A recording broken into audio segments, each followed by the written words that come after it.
good afternoon. It's a great pleasure to welcome you to this webinar on what ISEB is now offering for pupils in Year 7 and 8, including the new CE specifications and the IPQ. Having not been able to attend any conferences this year, we weren't able to hold our own conference. It is a real pleasure to be engaging with several hundred teachers who signed up for these sessions. We hope that you find this introductory session helpful, and we look forward to seeing you at other events in the coming months. Please tell us what you think of this session so we can build your feedback in as we plan other events for further professional development. For me personally, it's really exciting to see the launch of these specifications. When I became ISEB chair in October 2018, I committed to a full consultation on the future of CE, and I was delighted by the number of teachers from senior and prep schools who wanted to contribute.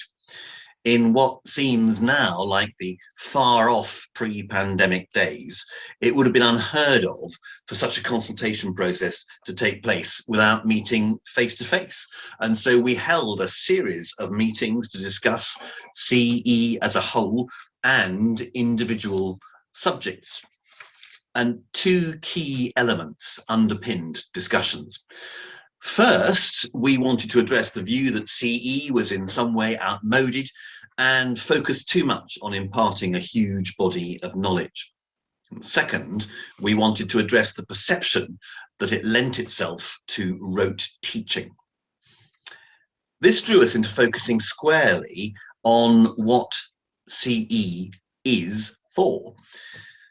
So while retaining a function as an entrance examination, its value lies in providing an opportunity for prep schools to acknowledge what pupils have achieved in Year 7 and 8, and allowing senior schools to know what pupils arriving at the beginning of Year 9 know and understand and can do. And as such, it can provide the backdrop for exciting teaching and fulfilling learning. To ensure this, we began to focus on what we initially called learner profiles. What sort of learners would pupils who had followed the CE specifications actually be? We were perhaps a bit idealistic about this, and at times rather wordy, but a clear consensus emerged, and this showed us what so many teachers see as the value of CE. Over time, these have been refined and condensed, but those of you who were involved in the consultation will recognize the things that we talked about, especially the shorthand of less is more, less focus on what pupils know and more on what they can do with what they know. It's not about knowledge versus skills, but how acquiring knowledge enables the development of skills. And so now we have on the front of all of the specifications a clear indication of what CE is all about. First of all, CE equips pupils not only for the next stage of their education, but for lifelong learning. Many of you will have heard me say before that Key Stage 3 in general and Years 7 and 8 in particular are the last bastion of independence in the curriculum between the tyranny of Key Stage 2 tests and often 3-year courses leading to GCSEs. Whatever is going to happen to GCSEs in the coming years, CE will assist in developing pupils who enjoy reading and are able to articulate clearly, orally, and in writing. And then CE is based on a secure foundation of subject knowledge, concepts, and skills. So while we believe in the importance of examinations, of assessment, of subjects, and of knowledge, we want these to underpin understanding of wide-ranging concepts and skills. This helps pupils understand how subjects connect with each other and to demonstrate cultural awareness and empathy, developing an understanding of their own place in the world. Thirdly, CE encourages pupils to apply what they know to new situations. Applying knowledge and developing skills are essential to growing in confidence and flexibility as learners. Our consultation wanted to make explicit the expectation that pupils should have the confidence to weigh up evidence and make up their own minds, and the resilience to learn from their mistakes. And finally, CE develops enthusiastic learners who are open to new ideas and experiences, who are curious, questioning, and keen to experiment. The teachers we spoke to were proud subject specialists whose motivation was to nurture enthusiasm and open-mindedness. Our specifications should encourage pupils to have the skills to work independently and collaboratively. So in this way, CE is about more than the assessment at the end. In getting to the point where a pupil can perform at their best in these examinations, they will develop as learners, and thus will CE acknowledge what they have achieved and what they know, understand, and can do. But we felt something was missing, something which would allow pupils to apply all this to an area of knowledge not defined by any specification, but generated by their own interests.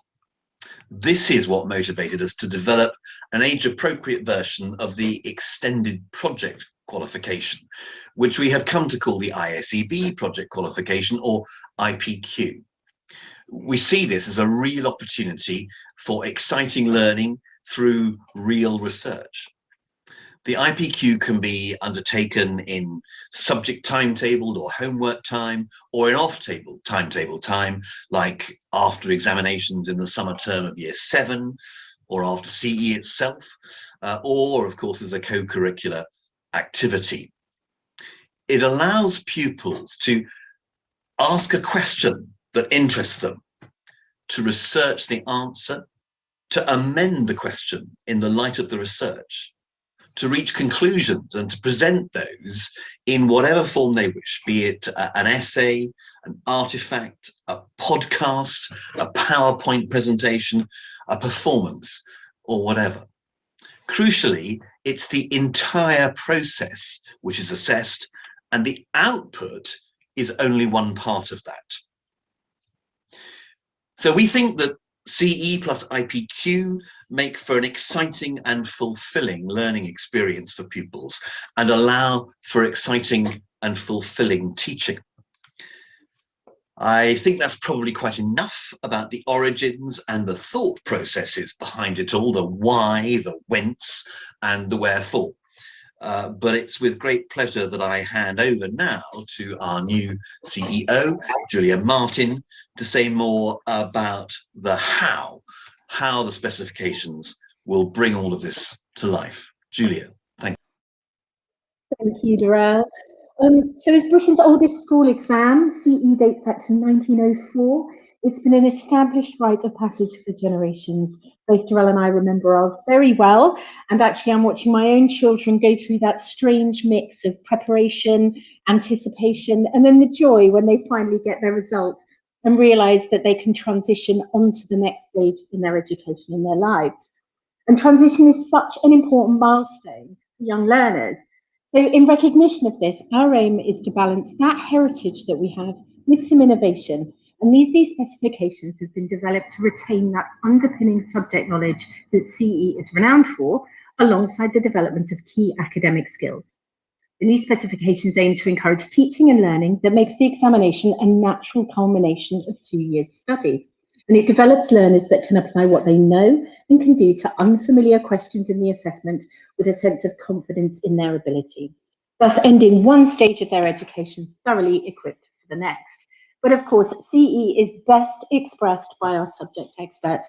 And so I'm delighted to hand you over to two absolute experts in their field, Bob Bass and Ed Clark. Thank you very much, Julia, and thank you, Durrell. Before that, like Durrell, we on the Classics team are really excited about the new specification and hopefully the results it's eventually going to bear with you in schools. With the emphasis on more in-depth knowledge rather than just exam cramming. Some of the feedback we got from public schools was very clear that once they got to public school and the public school drilled down into their in-depth knowledge, they found that quite often it was the case that the children had been taught not really Latin, but how to pass a Latin exam. And we've been trying to sort of circumnavigate that. No, that's the wrong word, isn't it? Trying to solve that problem. This is probably a good time to say thank you to ISEB for all the support this niche subject has had, and the tremendous support they've given individually for years and years. And thank you to those of you who contributed to the surveys and over the consultation period, which must have started about 18 months, maybe 2 years ago. It was the last consultation I remember was at the turn of millennium, 1999, leading to the new papers in 2002. I remember particularly, some of you may remember, a particularly fiery meeting at St. Paul's, where everyone made it very clear what they didn't want, which was very helpful, because hopefully what we ended up with was what they do. But I'm going to hand over now to Ed Clark, who's been in on this really from the word go and has been a driving force. He's put in hours of effort, not just in the consultation period, but in devising his own materials to support what's going on. And he's obviously taken cognizance of what the public schools have to say, prep school input, and we've thrown it around, of course, the team, the setting team, the Latin and Greek setting teams as well. And I'll hand over to Ed.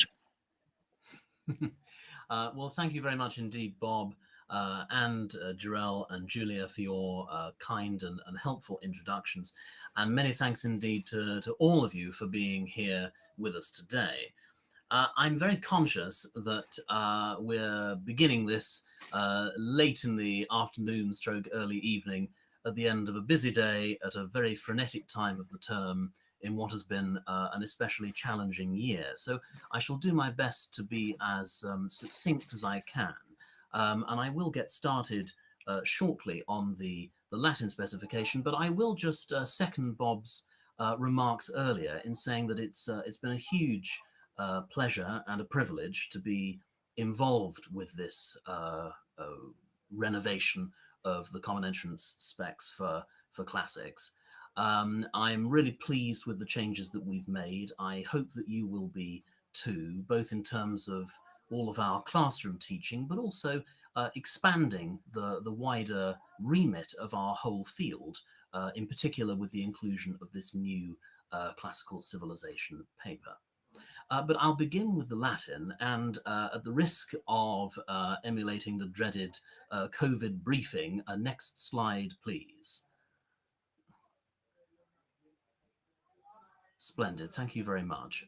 So hopefully you should all be able to see in front of you a summary of the alterations that have been made to the content of the Latin specification, and I will come on later, if I may, to the changes in the format of the paper.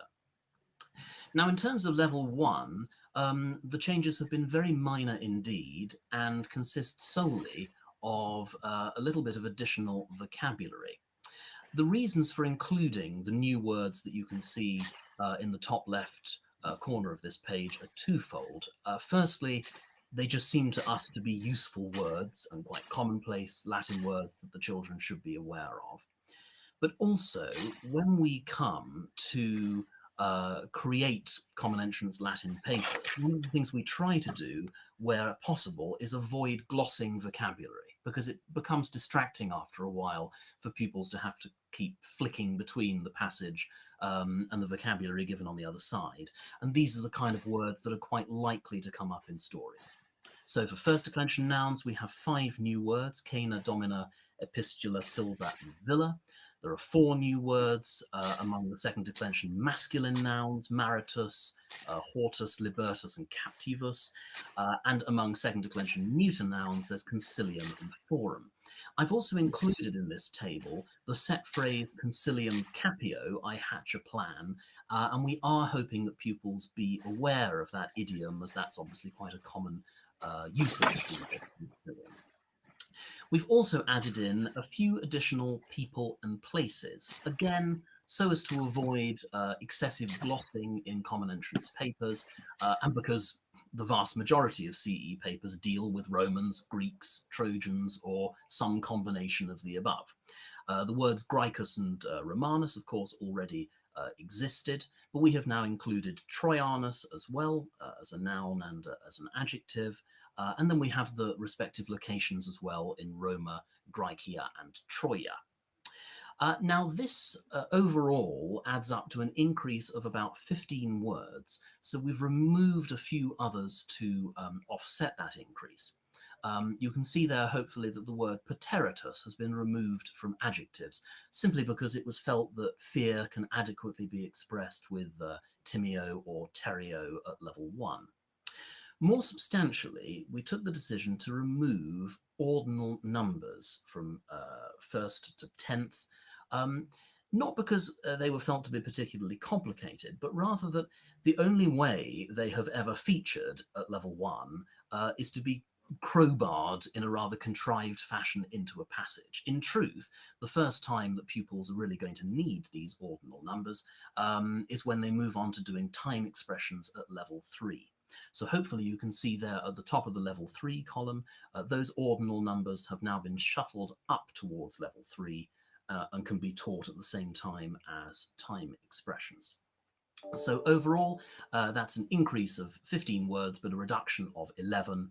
So overall, very little change to the level 1 specification for the first 3 sections of the paper.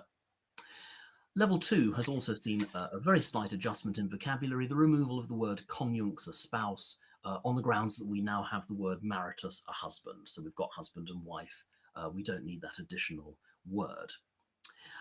Now, there are a few elements that have been removed from level 2 and moved upwards towards level 3, so as to create a little bit more breathing space in the level 2 specification. Firstly, the irregular verb eo, I go, will now feature for the first time at level 3 rather than level 2. And in terms of expressing motion in the papers, we'll stick to venio, festino, apropinquo, and other basic verbs of motion. Perhaps more significantly, hic and ille, the 2 demonstrative pronouns, have also been moved up to level 3. As I say, hopefully this creates a little bit more room to maneuver at level 2. But also might allow us to go into a bit more depth with the pronouns that still are on the level 2 specification, notably is, ea, id. Now, Bob might be able to correct me if I'm wrong here, but I'm fairly certain that at level 2, is, ea, id has only ever been used in its pronominal sense, meaning he, she, it. But now we will also include its adjectival usage as this or that when qualifying a noun. So there will now be phrases like ea verba, id flumen, and that sort of thing, meaning this or that. Otherwise, again, comparatively few changes to the first couple of sections of the paper. At level 3 too, we have seen some streamlining and moving a few topics upwards towards common academic scholarship. By far the most significant change here is the loss of the subjunctive. The final clauses and indirect commands, which previously were introduced at level 3, now won't appear until common academic scholarship, and they'll come in at the same time as the pluperfect subjunctive and cum in its temporal and causal senses. This relates back to something that Bob mentioned earlier about the feedback that the committee received from senior schools. There was a pretty broad consensus among those representatives that what they really wanted from our pupils as they go into year 9 is something of a reduction in the breadth of the topics covered, but an increase in the depth at which they are covered. And the subjunctive was often mentioned as something that pupils, with all the will in the world, tend to do quite late in the day when studying level 3 come the Easter or even the summer term before their exams. And they can, as a result, end up with a slightly limited understanding of the topic, or a lot of people mentioned assuming ut means in order to, irrespective of the context and the situation that it's in. And so that was the main reason for shunting the subjunctive upwards towards common academic scholarship. We've done the same thing with the present participle as well.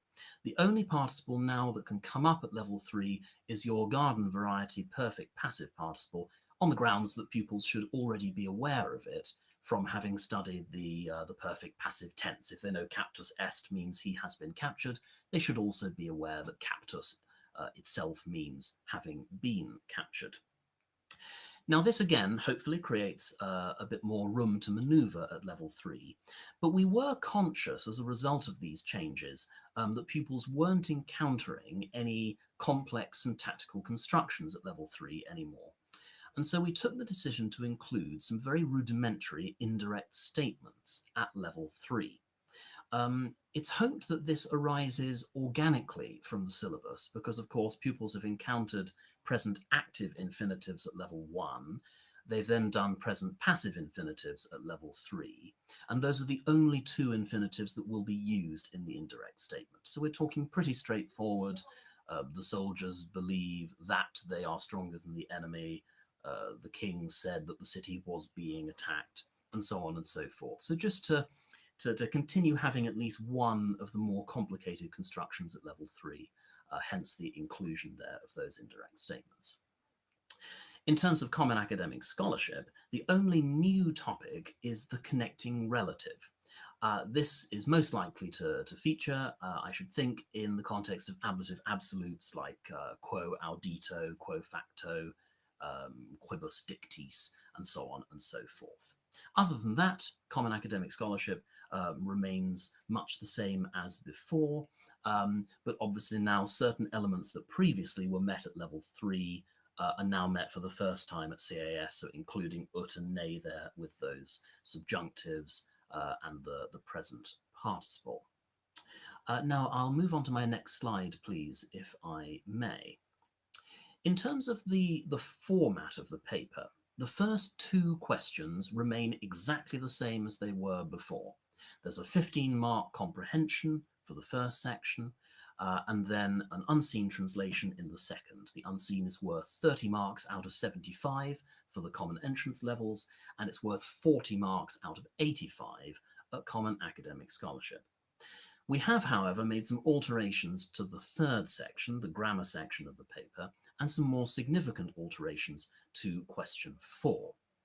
Now, up till now, at level 1 in section 3, we have had 20 multiple choice questions, or rather 16 multiple choice questions and 4 marks available for a derivation question at the start of that section.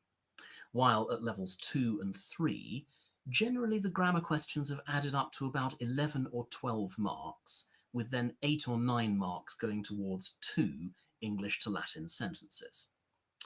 Well, there's going to be a bit of an alteration there in that the third section of the paper will now consist of 10 marks for all 3 common entrance levels, and that's just grammatical questions and derivation questions in the same format with which we are familiar. The 2 English to Latin sentences that used to feature will now make up the first half of question 4 and will be followed by another 2 English to Latin sentences. So just to repeat that, question 3 for the common entrance levels will be 10 marks for derivation and grammar questions, and then the question 4 will be 20 marks available for 4 questions from English into Latin. Now this has come about through the removal of the old Greek mythology, Roman mythology, ancient civilization question, which used to be question 4 of the CE paper. Now, I'm conscious that of all the decisions we've made, this is perhaps the most controversial, and I thought I would just take a moment to try to explain our thinking behind that decision.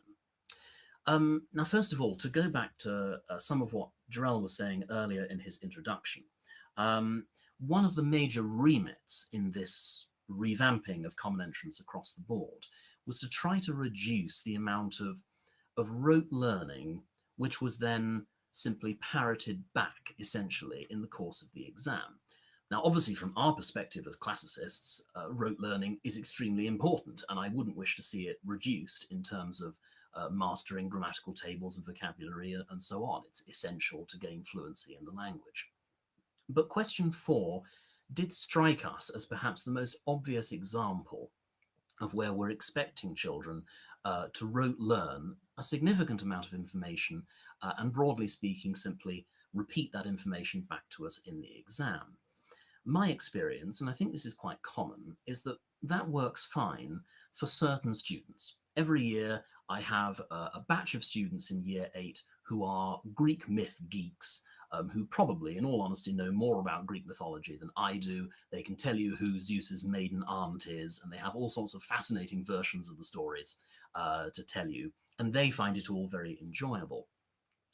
But I also find each year that quite a significant part of my cohort, perhaps more on the weaker side academically, are not familiar with any elements of Greek mythology necessarily, or ancient history beyond what I've been able to cover in the course of my language teaching. And they really struggle with this. It is a great deal of information, particularly the big topics in this section, simply to memorize off by heart and try to repeat in the course of the exam. And it was certainly felt that for those who are struggling more with the language, it would be helpful if they had more time available to them to work on those rudiments of the language and really understanding what they were doing with the Latin. I think it's also fair to say that in all honesty, the senior schools have not taken this section of the Latin paper particularly seriously. When using the Latin papers for setting purposes, it's not especially relevant to what they're looking at, and it has at times been marked in a somewhat haphazard way. I think it's also fair to say that having it as a sort of bolt-on at the end of a Latin paper, particularly for those picking Greek mythology, it doesn't really have an awful lot to do with what is essentially a Latin language paper in the first 3 sections.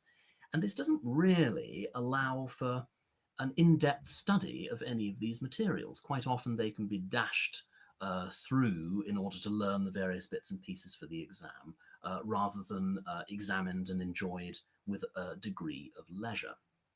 A final point in defense, perhaps, of these changes. First of all, nobody is expecting, as a result of these changes, that classical civilization materials no longer be taught as part of our Latin and Greek teaching. I think you would be hard-pressed to find anybody who wouldn't want to include elements of ancient mythology and history in the course of their teaching. Indeed, I struggle to think how on earth I could teach Latin and Greek without it. So merely the fact that it's no longer officially part of the Latin exam does not mean by under any circumstances that we wouldn't want it to be a key part of one's everyday teaching. And indeed, on that front, I'm really delighted that we've got this whole new classical civilization paper. I think it's fair to say we're the only subject to common entrance which has expanded its remit in that regard to add in a whole new subject discipline. I'm really excited about the prospects for that. And it also helps us to match up with what is currently going on at GCSE. So I will come on to that after I've spoken about the Greek specification a bit later on today. So the 4th question is now worth 20 marks at levels 1, 2 and 3, but it still is 18 marks at common academic scholarship. Each of those sections consists of 4 sentences, and hopefully you can see in front of you on the screen the syntax and so forth that is required for those sentences.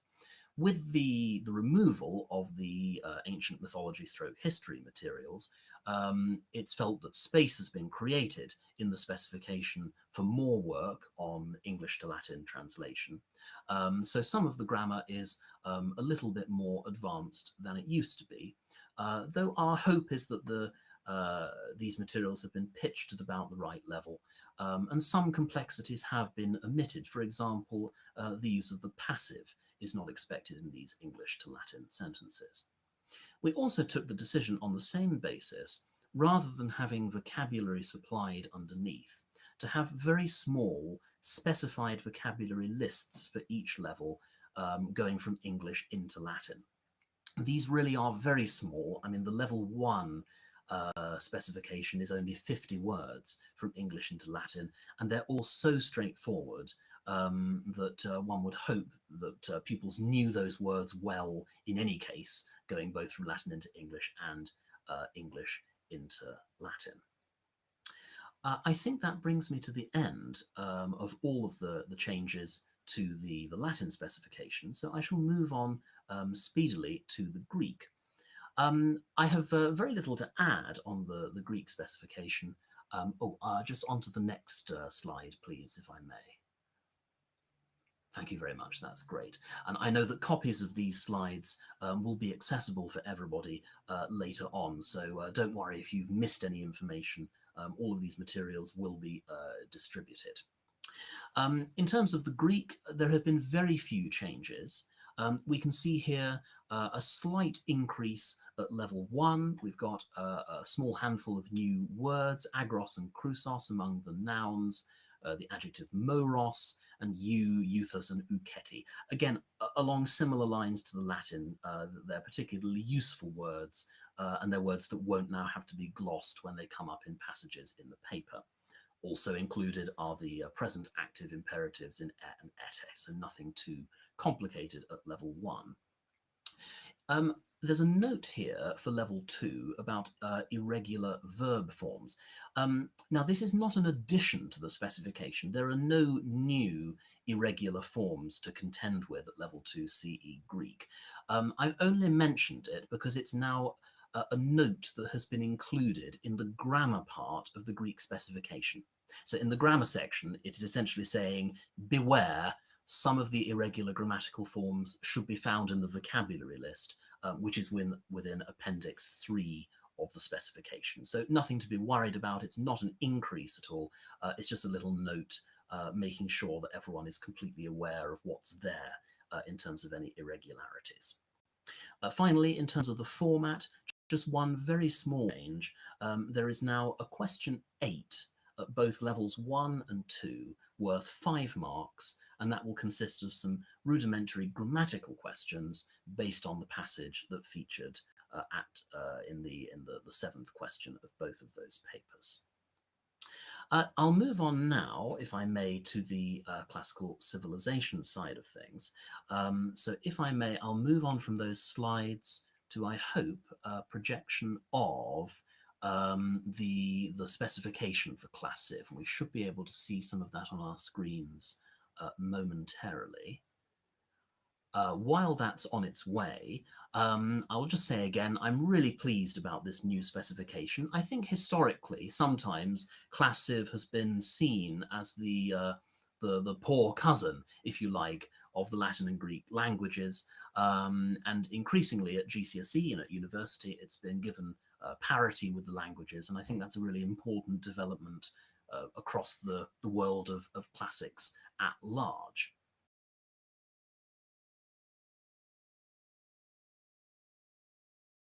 RCB have put an awful lot of time and effort into the creation of this specification and the concomitant specimen paper. The aim of the game has been to be as flexible as we could possibly be with the examination, knowing that the various prep schools across the country have a whole variety of needs. So at one end of the spectrum, it would be completely possible, and I'd be absolutely delighted if this began to happen in some schools over the next couple of years. It would be possible to have classical civilization as an entire subject discipline in its own right.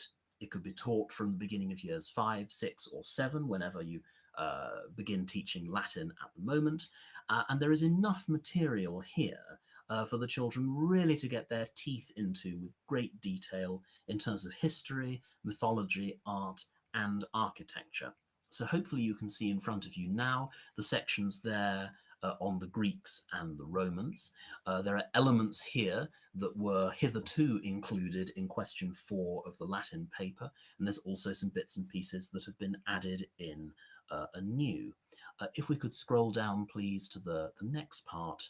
There's then also a classical mythology section, which, thank you, spills over onto page 11 there.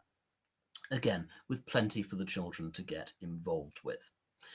So we certainly hope that some schools will manage to find some room in the curriculum to squeeze this in.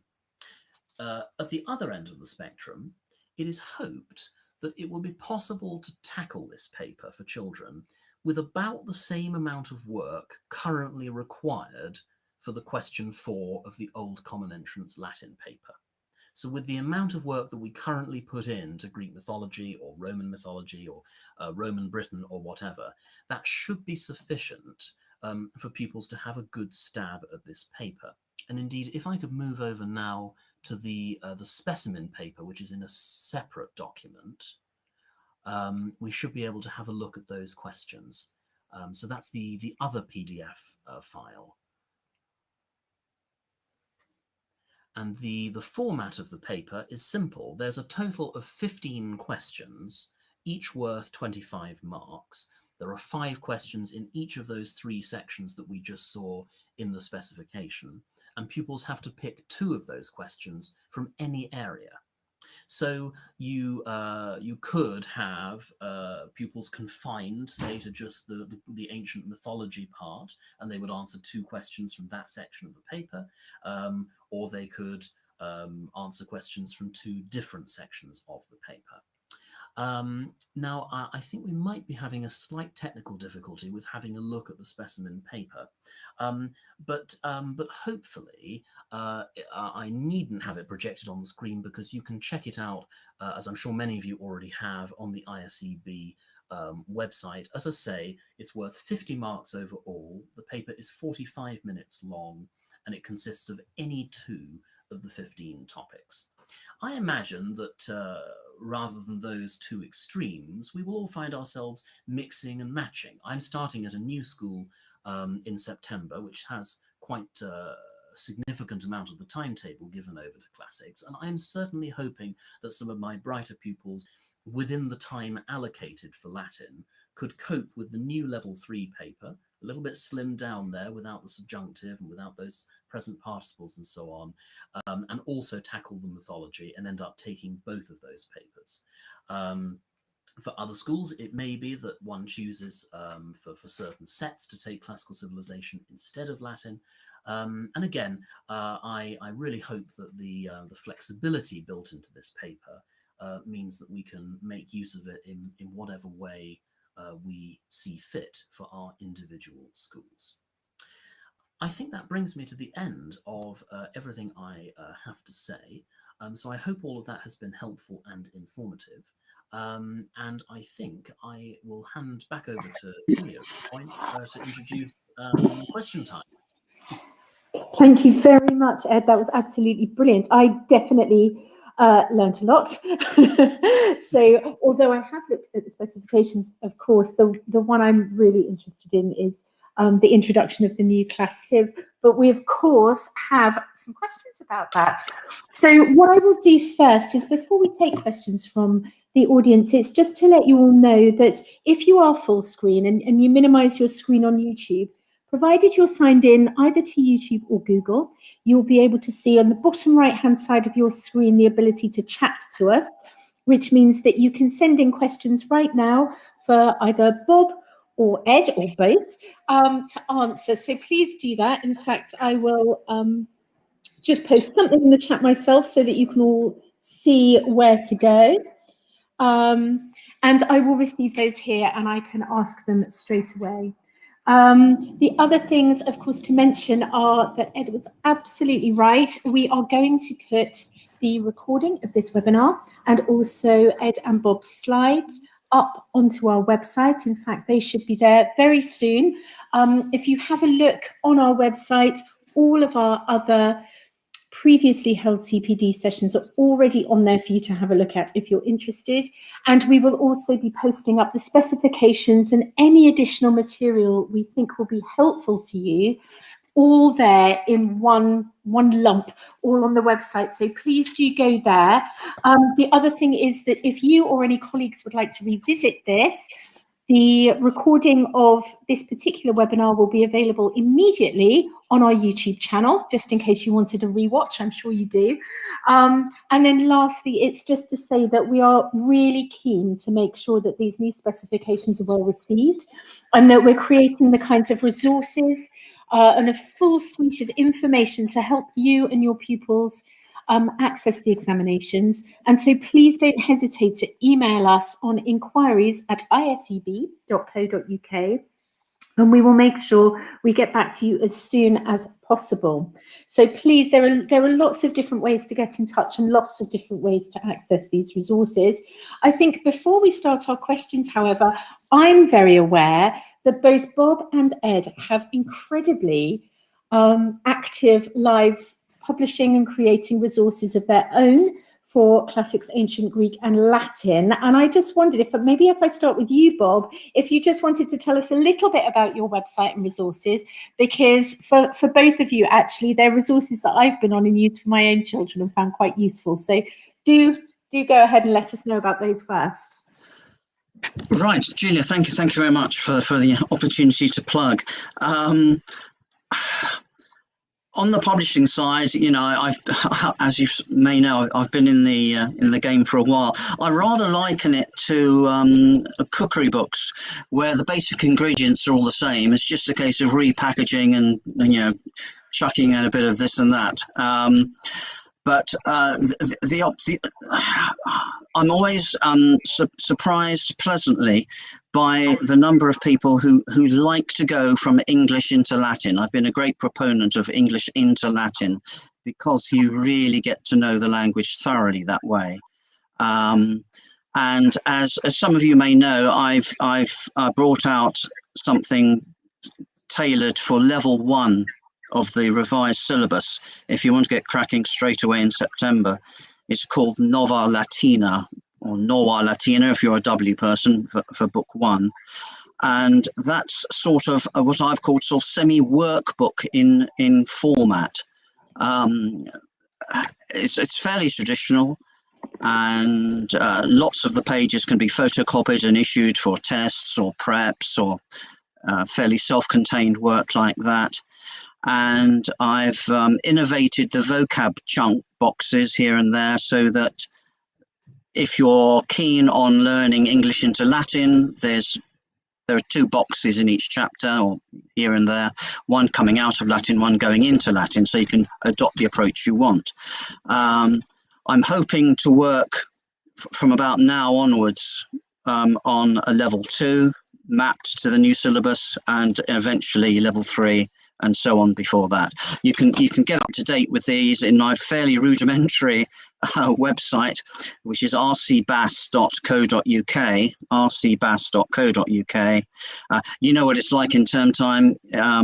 It's not really as polished as you would like, but there are loads of basic and free downloads from there to help you in the immediate future for this summer and hopefully over the years ahead. So thank you, Julia, for that opportunity. No problem. And then Ed, let's hear about your site and your resources too. Well, thank you very much indeed. Perhaps the one silver lining of being stuck in lockdown is that I attempted to use such free time as I had as a sort of extended sabbatical. And I was able to complete in the end a project that I had begun in 2019 called Clark's Latin, which is now finished and available in 5 parts, where parts 1, 2, and 3 go up to level 1, part 4 to level 2, and part 5 to level 3. There are then 5 corresponding answer keys with these books. I've also created a batch of 30 practice papers for Common Entrance in the new format, because I'm very aware, if you're anything like me, you probably on the computer have scans of Common Entrance papers going back to the days of my own childhood, which we've been able to draw upon because it's been quite a long time since the specification last changed in '02. Whereas now those practice papers will no longer be quite right for the new format and so on. So I've got that batch of papers available as well. I have developed a method of generating basic words and sentences and so forth on the computer, and it's allowed me to create very, very large quantities of questions, to the extent that many of the exercises consist of every possible permutation of the prescribed vocabulary and grammar elements. So they're very sizable books. They're in workbook format, so the children write their answers in, and they're expressly designed for this new Common Entrance specification. And in the fullness of time, I may well release Clark's Latin 6 and 7 to go up to Common Academic and then sort of Eton Standard Scholarship, but I might take a brief break over the summer before ploughing on with that. But all of these materials are available at clarkslatin.co.uk. There are also a few videos up on YouTube for Clark's Latin, and I should mention Bob as well has got some bits and pieces on YouTube that's well worth a look, particularly if anybody is still at home and being taught online. So I think I'll leave it there, Julia, but thank you very much for that. No, thank you. I mean, you both of you are being very modest. They're incredibly rich resources that I know that children and teachers are already getting a lot out of, and I've had the lucky opportunity to be having a look at them a lot recently. So thanks, both of you. So I've got some questions actually that came in from an audience clearly in anticipation prior to our session. So the first one was from Sarah Reed, who it's a very good question actually. How will you plan a scheme of work? Now, we already know that there are some recommended books that are available from both of you, but planning a scheme of work and other books that are recommended would be a lovely thing to answer if you've got any insight into that. Well, thank you. In terms of the scheme of work, that's quite a pointed question for me. Starting this new post in September, I actually have the job of creating new schemes of work over the summer. I'm not sure that I've any advice for this with regard to the new specification in particular. I'm not sure that alters how I would approach dealing with a scheme of work. I would encourage people, as Bob has already mentioned, with the importance of English to Latin work, I would encourage people to include the English to Latin materials now examined in question 4 right from the beginning in Latin, so that they become comfortable and second nature for the children. I think it can be a little tricky when the children get towards the end of the specification and suddenly find themselves being presented with English to Latin, and it can give them a bit of a sort of complex about the whole thing. So I would hope that all of that English to Latin work could be included organically from the beginning, and certainly that's what I think both of us have tried to do in the context of our resources. Bob, do you have anything to add on that? Yes, I mean, I always come back to the same thing, Ed.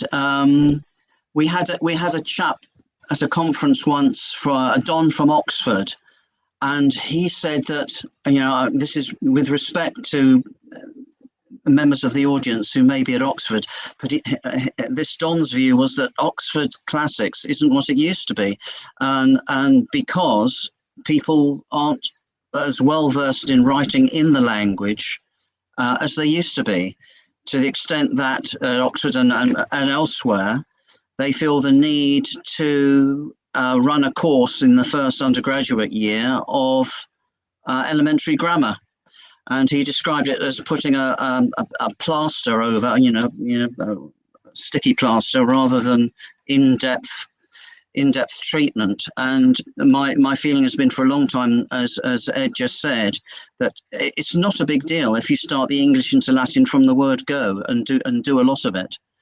Yeah, I agree, and I think actually there's we've talked a bit about the enjoyment that children garner from the classical civilization materials, but there is a lot of fun to be had in English Latin composition. I think certainly with one's brightest students, I've found over the years they can get really enthusiastic about the sort of the nitty-gritty of the sentence. They're subjected often to my notorious Yoda impression to teach how Latin word order operates, which I will not perform for you now. And I think they do get really into it, and the pleasure of writing good Latin, if you like, as certainly as they get up towards level 3 and Common Academic. I think there's a lot of enjoyment to be had there. And it's really key, as we've both said, to get it right in there from the beginning so that it doesn't become a sort of a source of anxiety, but rather something that the children really enjoy getting their teeth into. Thank you very much, both of you. So I've got two questions from the same person, but I will only ask them one at a time. The first one is from Daniel Saunders. Now, I know that Bob touched on this earlier, but he would just like to know a little bit more about why the change to the syllabus was implemented. Now, is that in terms of classics in particular, or the changes across the board? Well, you see, you've anticipated question 2. You're a genius. So the first one really was about the changes to the syllabus overall, because of course we've changed all of the papers ready for first teaching in September. So actually, there you go. The first question is, why overall, notionally, have we introduced a change to CE and in Latin and Ancient Greek? And then question 2 is, of course, as you guessed, why was the classical civilization section of the Latin paper removed and made its own CE? Now, I have my own version of that, which is I just think it's such a lovely, interesting and unique way of assessing this, but I shall leave it to the experts to answer both those questions. Well, thank you. I mean, in terms of the broadest changes across all the subject disciplines, as well as our own, to an extent, Jarell and Julia would be better qualified than I. But essentially, I think it's fair to say there has been a change, quite a significant sea change in the past 15 to 20 years over what the purpose of Common Entrance has become, and certainly from the perspective of senior schools, what they're using Common Entrance for. I mean, I'm now 31 and beginning to feel my age. So I sat scholarship exams in 2003. And from what I remember of my prep school days, which admittedly is through my childhood eyes, it was possible to fail Common Entrance. I mean, people could flunk Common Entrance and then not get into their senior schools. It genuinely remained, at least for certain schools, an examination in order to get into the school. I think that has changed significantly now. Because of course we have these year 6 pre-tests for good or ill, as the case may be, and a lot of the decisions on senior school entry are made at that point. So in truth, certainly for our subjects, but I think across the board as well, it's become more of a setting tool for senior schools, as well as something for the children to celebrate in terms of achievement. I think Common Entrance still stands very well as a target to meet at the end of year 8. So I think I think Jarell came into the post and felt that there was a need to reflect that change in Common Entrance's purpose. But also, as we have discussed within our own subjects, it has been felt that in certain areas, and I think geography and history, certainly this was mentioned for, there was just an excess of information to cover. Often, it doesn't apply to us, but that came about because of the national curriculum being included and then additional topics being included on top of that. So as Jarell mentioned earlier, there was a desire to streamline certain elements, and as we've said, and what the senior schools wanted within our subjects as well, to try to cover a little less ground, but better and more thoroughly. And I think those were the major remits across the board. In terms of the change to classical civilization, I think quite a lot of that, hopefully, we've covered already today. But I would second what Julia mentioned just before she handed over from that question. It's about time, really, that classical civilization was put on the same level as the 2 classical languages. That's certainly how it's seen at GCSE and increasingly seen by the top universities as well. And it seems a terrible shame to crowbar that material into the end of a paper where it's not necessarily covered in as in-depth a fashion as we would wish, in which it's not particularly taken seriously by senior schools or is marked in radically different ways. And I think by moving it out of the Latin paper, we have created much better distinctions between the papers. We have Latin language, we have Greek language, and we have the elements of ancient civilization, history and mythology, all of which are important in their own right and are distinct from one another. I think it's a tidier way to arrange the papers. And I hope goes some way towards giving us all some ammunition with our schools to say, look, classics is a growing subject discipline. It has expanded at GCSE. It has expanded at Common Entrance. A lot more children are now taking classical civilization as they go on to senior schools. I hope that it's an argument for some of us that we can do with a bit more time on the syllabus, you know, and a little more respect afforded what is a very significant and broadening subject discipline. I think that's an absolutely brilliant answer, Ed. I couldn't agree with you more. And one of the other things I know that is hoped is that where we know that children and young people are become so excited and entrenched in the study of classics through mythology, through some of those wonderful stories, actually what we're seeing is children beginning to understand and want to study Latin and ancient Greek as a result of being exposed to classics and mythology more. So I couldn't agree more. And actually, we're huge advocates of classics here at the ISEB. So I've got one more question. Anna and HP are on the chat. I will be coming to you. I've just got one more that has come from before the session, which is from Michael Haswell, who is asking actually a similar question to you, Anna Sophie, which is how many teaching hours per week would you expect over how many years for each level of CE Latin and for the new paper, which of course is Class Civ?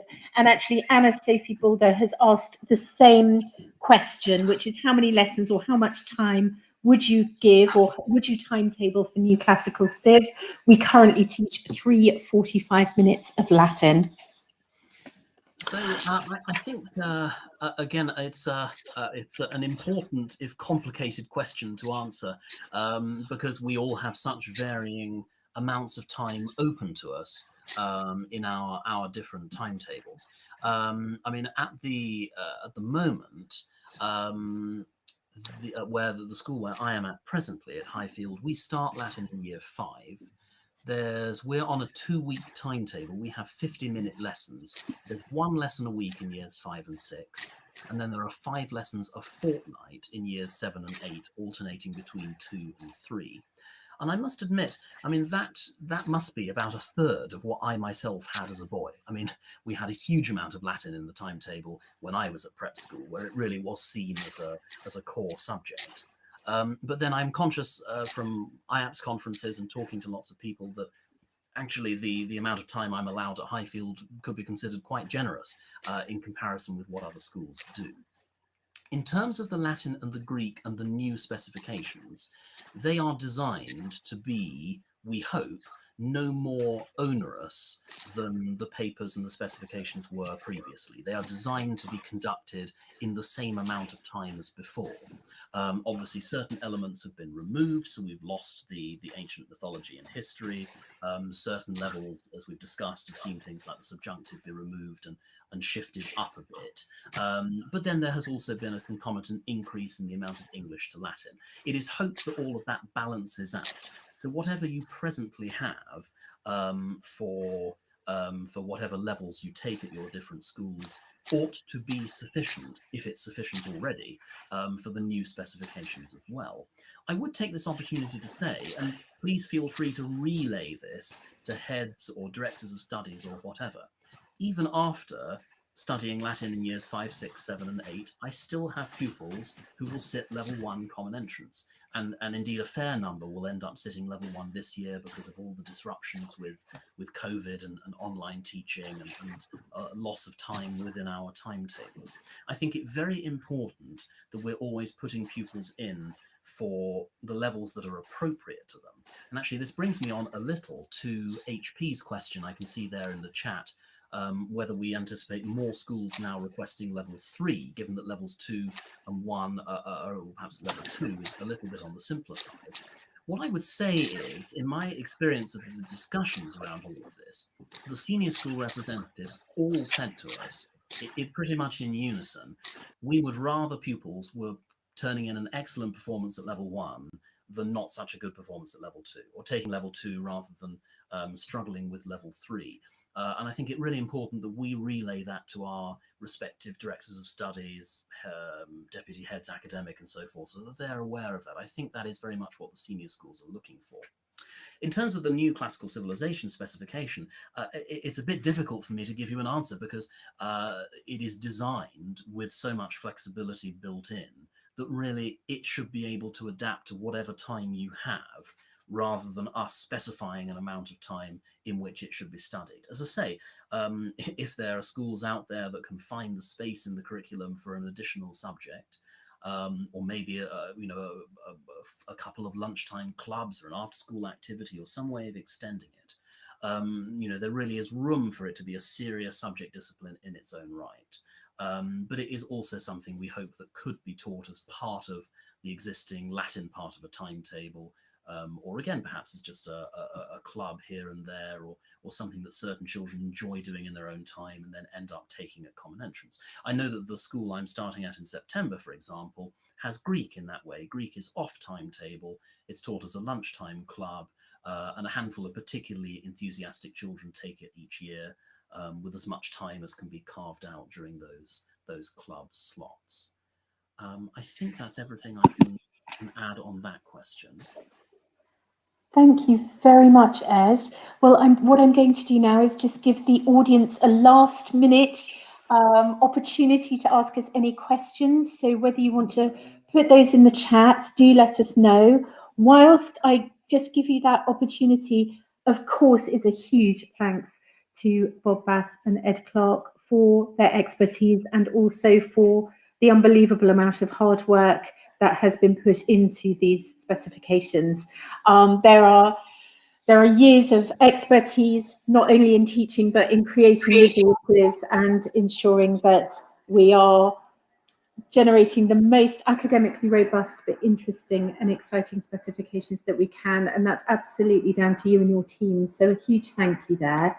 There don't seem to be any more questions from the floor. So I suppose it remains for me to say to our audience that, of course, you will be receiving the slides and the link to the recording of this video after the event. Do give us a little bit of time to upload things and send them on to you, but they will be coming.